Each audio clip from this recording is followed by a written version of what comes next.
Foreign Ministers of Estonia and Armenia. Please, Minister Tsahkna.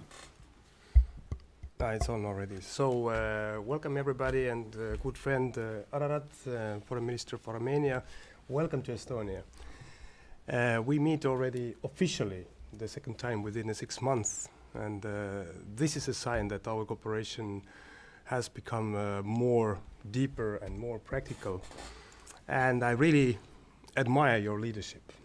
And we all know that the situation in your region is difficult, but the Armenian people, I think that you have made the decision towards the European Union based on the same values what we are sharing about democracy. In your region, this is not granted. And we know as well in Estonia, because of the Russian aggression against Ukraine, that these kind of values as a freedom, as a democracy, they are not granted. We have to stand for them, and we do it together. So I can assure you as well, dear friend Ararat, that we are with you. And we discussed many very practical cooperation points. We have bilateral relations on education and about IT, about cybersecurity.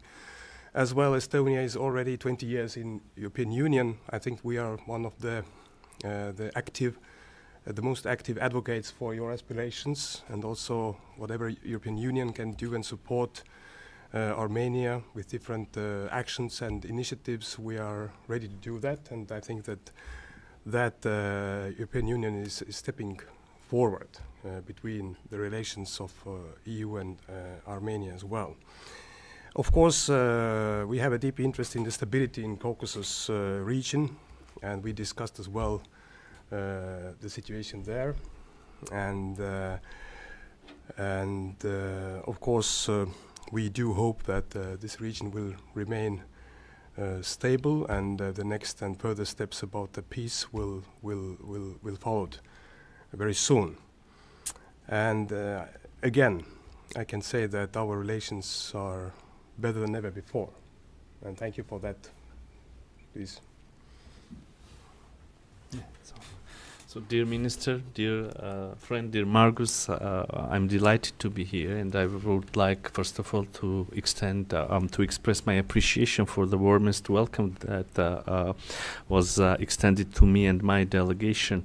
Indeed, this is the second time within 6 months that we meet, but also during these months we have had several phone conversations, so we are constantly in touch, and we're happy to note that the political dialogue between Estonia and Armenia is developing, as well as our relations in different areas. Both then and now we had a lot to discuss and outline our expectations in bilateral agenda, as well as cooperation in different formats. Dear attendees, I note with satisfaction that we have indeed succeeded in building a strong political dialogue and partnership based on common principles and shared commitment for a prosperous and more secure future for our countries. Independence, sovereignty, decisiveness to further enhance democracy and democratic principles. These are the values that bring our like-minded countries and peoples closer and closer. Now it is right time that we expand our partnership to different sectors and build partnership in targeted key for our society's fields. We believe that the economic component in bilateral relations should be enhanced to boost trade and investment. And for that, we have a huge potential to use the innovation and high tech, where both Armenia and Estonia are making significant progress. On one hand, Estonia's remarkable achievement in IT, digitalization, innovation, cybersecurity, and on the other hand, Armenia's willingness to bring more change in this regard, both into public and private sector, create ideal ground for mutually beneficial cooperation. It relates also to broadening our cooperation in education, tourism, as well as energy, culture, and elsewhere. Also, we appreciate the resumption of development cooperation between our countries, where priority areas of cooperation are education, democracy and good governance, poverty reduction, and entrepreneurship.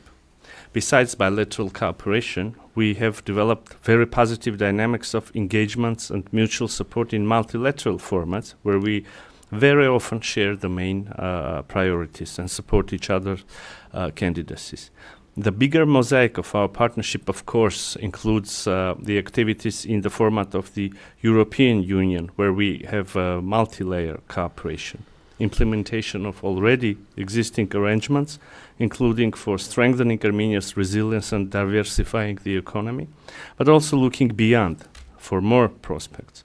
Here I appreciate Estonia's participation in the EU monitoring mission in Armenia, as well as the expressed support for the start of the visa liberalization dialogue. We hope that jointly we will soon reach new important milestones. Dear colleagues, today we have also discussed regional topics, overall geopolitical situation and ongoing challenges. Following our earlier conversations, I briefed my counterpart on recent developments in South Caucasus, including the process of normalization of relations with our neighbors. With Turkey, Armenia is ready to fully normalize relations, establish diplomatic relations, and open the borders. During our, and as a result of our dialogue with our Turkish counterparts, we already came to concrete agreements to open and may outline the steps that can be undertaken towards full normalization. I'm speaking about opening the border for third country nationals, but also Armenian and Turkish citizens who hold diplomatic passports. On and on, we continuously reconfirm our determination to this arrangement, and I truly believe that it's already the time to implement the arrangements, to see the things happening on the ground. When it comes to our relations with Azerbaijan, again, we have been engaged in negotiations, and we almost finalized the text of the draft of peace treaty, and Armenia is ready to completely finalize the text within a month and sign the peace treaty with Azerbaijan. I cannot say that we have seen the positive reaction of our Azerbaijani counterparts to this proposal to sign the peace treaty within a month, but the dedication to peace agenda and determination of Armenia to normalize relations with Azerbaijan and to recognize each other's territorial integrity on the basis of 1991 Alma-Ata Declaration, and to continue the process of delimitation on the basis of Alma-Ata Declaration of 1991 is in place, is there.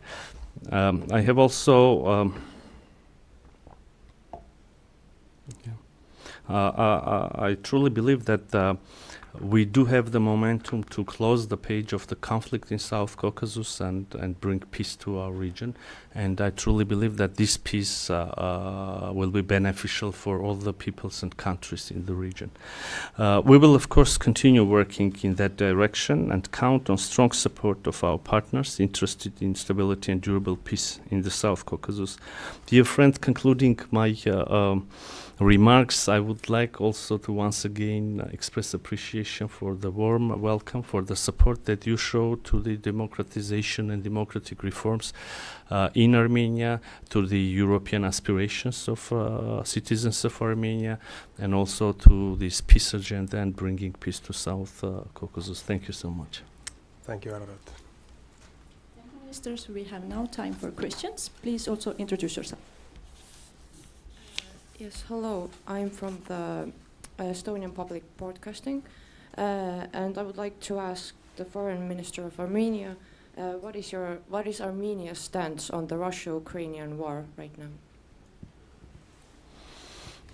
Well, thank you very much. Of course, Armenia is strongly against the war, and we cannot tolerate it because not only for humanistic ideas, but also because we faced the same devastation in our region. We saw how the civilian population is being forcibly displaced. We see that how civilian infrastructure is being targeted, etc., etc. The war is always an awful thing, and we are strongly against the war. We support but also we simultaneously we support not only peace and stability, but also territorial integrity of the countries. And we can only urgent call that the states to stop the hostilities. Thank you. If there are no more questions, then we conclude the press conference. Thank you. Thank you. Thank you. Thank you again.